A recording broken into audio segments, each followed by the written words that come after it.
آپ صلی اللہ علیہ وسلم فرماتے تھے کہ سیدنا موسیٰ علیہ السلام اپنے قوم بنی اسرائیل پر خطبہ پڑھنے کو کھڑے ہوئے۔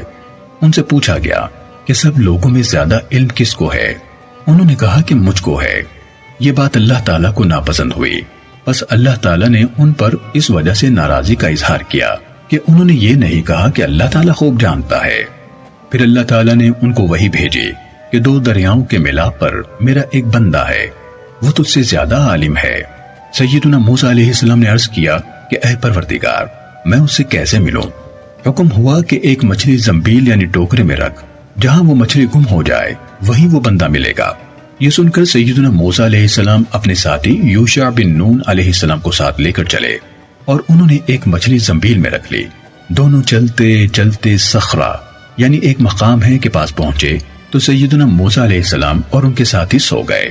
مچھلی تڑپی یہاں تک کہ زنبیل سے نکل کر دریا میں جا پڑی اور اللہ تعالی نے پانی کا بہنا اس پر سے روک دیا، یہاں تک کہ پانی کھڑا ہو کر طاق کی طرح ہو گیا اور مچھلی کے لیے خشک راستہ بن گیا۔ سیدنا موسیٰ علیہ السلام اور ان کے ساتھی کے لیے تعجب ہوا۔ پھر دونوں چلے دن بھر اور رات بھر، اور موسیٰ علیہ السلام کے ساتھی مچھلی کا حال ان سے کہنا بھول گئے۔ جب صبح ہوئی تو موسیٰ علیہ السلام نے اپنے ساتھی سے کہا کہ ہمارا ناشتہ لاؤ، ہم تو اس سفر سے تھک گئے ہیں، اور تھکاوٹ اسی وقت ہوئی جب اس جگہ سے آگے بڑھے جہاں جانے کا حکم ہوا تھا۔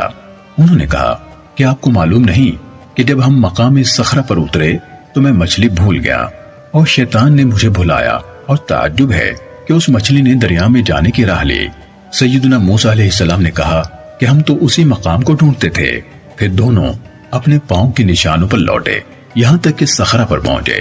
وہاں ایک شخص کو کپڑا اوڑھے ہوئے دیکھا تو سیدنا موسیٰ علیہ السلام نے ان کو سلام کیا، تو انہوں نے کہا کہ تمہارے ملک میں سلام کہاں سے ہے؟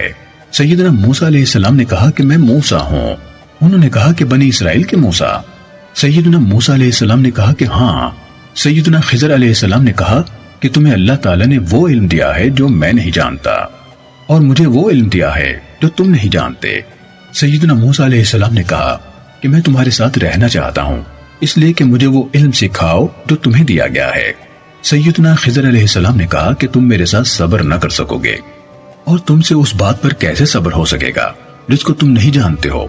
سیدنا موسیٰ علیہ السلام نے کہا کہ اگر اللہ نے چاہا تو تم مجھے صابر پاؤ گے، اور میں کسی بات میں تمہاری نافرمانی نہیں کروں گا۔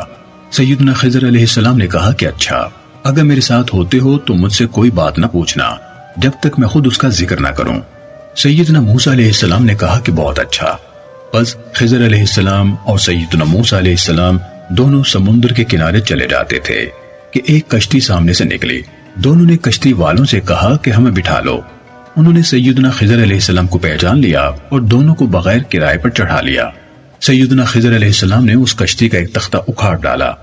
سیدنا موسیٰ علیہ السلام نے کہا کہ ان لوگوں نے تو ہمیں بغیر کرائے کے چڑھایا اور تم نے ان کی کشتی کو توڑ ڈالا تاکہ کشتی والوں کو ڈبو دو، یہ تم نے بڑا بھاری کام کیا۔ سیدنا خضر علیہ السلام نے کہا کہ میں نہیں کہتا تھا کہ تم میرے ساتھ صبر نہ کر سکو گے۔ سیدنا موسیٰ علیہ السلام نے کہا کہ بھول چوک پر مت پکڑو اور مجھ پر تنگی مت کرو۔ پھر دونوں کشتی سے باہر نکلے اور سمندر کے کنارے چلے جاتے تھے کہ ایک لڑکا ملا جو اور لڑکوں کے ساتھ کھیل رہا تھا۔ سیدنا خضر علیہ السلام نے اس کا سر پکڑ کر اکھیڑ ڈالا اور مار ڈالا۔ سیدنا موسیٰ علیہ السلام نے کہا کہ تم نے ایک بے گناہ کو ناحق مار ڈالا، یہ تو بہت برا کام کیا۔ سیدنا خضر علیہ السلام نے کہا کہ کیا میں نہ کہتا تھا کہ تم میرے ساتھ صبر نہ کر سکو گے، اور یہ کام پہلے کام سے بھی زیادہ سخت تھا۔ سیدنا موسیٰ علیہ السلام نے کہا کہ اب میں تم سے کسی بات پر اعتراض کروں تو مجھے اپنے ساتھ نہ رکھنا، بے شک تمہارا اعتراض بجا ہوگا۔ پھر دونوں چلے یہاں تک کہ ایک گاؤں میں پہنچے۔ گاؤں والوں سے کھانا مانگا تو انہوں نے انکار کیا۔ پھر ایک دیوار ملی جو گرنے کے قریب تھی اور جھک گئی تھی۔ سیدنا خضر علیہ السلام نے اس کو اپنے ہاتھ سے سیدھا کر دیا۔ سیدنا موسیٰ علیہ السلام نے کہا کہ ان گاؤں والوں سے ہم نے کھانا مانگا اور انہوں نے انکار کیا اور کھانا نہ کھلایا، ایسے لوگوں کا کام مفت کرنا کیا ضروری تھا؟ اگر تم چاہتے تو اس کی مزدوری لے سکتے تھے۔ سیدنا خضر علیہ السلام نے کہا کہ بس اب میرے اور تمہارے درمیان جدائی ہے، اب میں تم سے ان باتوں کا مطلب کہہ دیتا ہوں جن پر تم سے صبر نہ ہو سکا۔ رسول اللہ صلی اللہ علیہ وسلم نے فرمایا کہ اللہ تعالیٰ موسیٰ علیہ السلام پر رحم کرے، مجھے آرزو ہے کہ کاش وہ صبر کرتے اور ہمیں ان کی اور باتیں معلوم ہوتی۔ اور آپ صلی اللہ علیہ وسلم نے فرمایا کہ پہلی بات سیدنا موسیٰ علیہ السلام نے بھولے سے کی، پھر ایک چڑیا آئی اور کشتی کے کنارے پر بیٹھی اور اس نے سمندر میں چونچ ڈالی۔ سیدنا خضر علیہ السلام نے کہا کہ میں نے اور تم نے اللہ تعالیٰ کے علم میں سے اتنا ہی علم سیکھا ہے جتنا اس چڑیا نے سمندر سے پانی کم کیا ہے۔ سیدنا سعید بن جبیر رضی اللہ تعالیٰ عنہ نے کہا کہ سیدنا ابن عباس رضی اللہ تعالیٰ عنہما اس طرح پڑھتے تھے کہ ان کشتی والوں کے آگے ایک بادشاہ تھا جو ہر ثابت کشتی کو ناحق جبر سے چھین لیتا تھا، اور پڑھتے تھے کہ وہ لڑکا کافر تھا۔